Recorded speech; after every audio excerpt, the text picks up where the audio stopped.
Audio Jungle.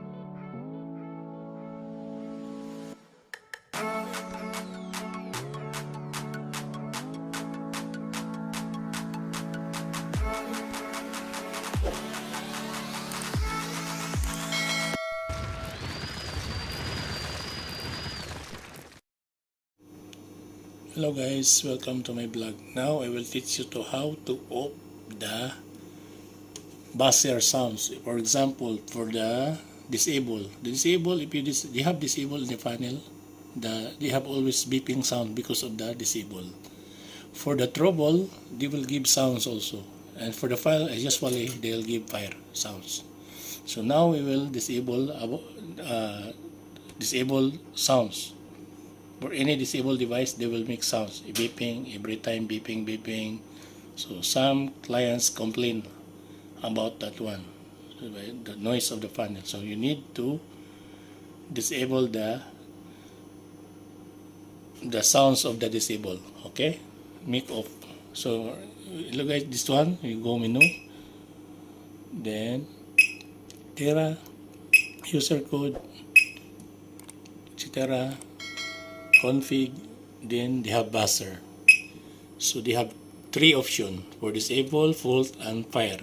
Fault disable, so if you disable device, the panel showing disabled but always beeping sound.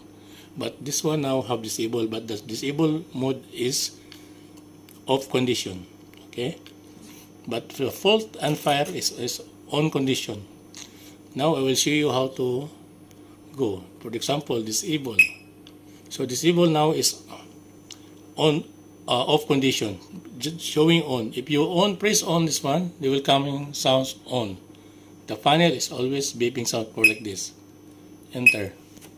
So that one, the sound now the panel is every time you have disabled, the panel have sounds like beeping, like this. Okay. So now, for example, that's one. That's why I have sounds because of the disable. That is very noise. Some clients just want complaining about that noise. So we need to disable again the buzzer of disable. Okay, go config, buzzer, disable, freeze off, then enter.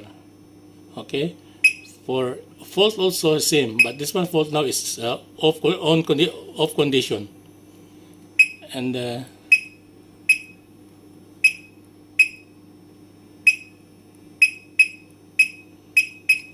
fire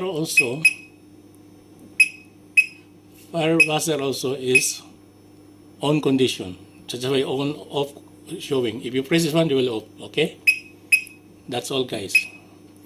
Thank you for watching. Bye bye. This is the sound if they have trouble. So this is a lost device. So this is trouble. So too much sounds. So this trouble for buzzer is need, no. So we will know that we have trouble of the panel. So no need to off the buzzer of trouble and the buzzer of fire.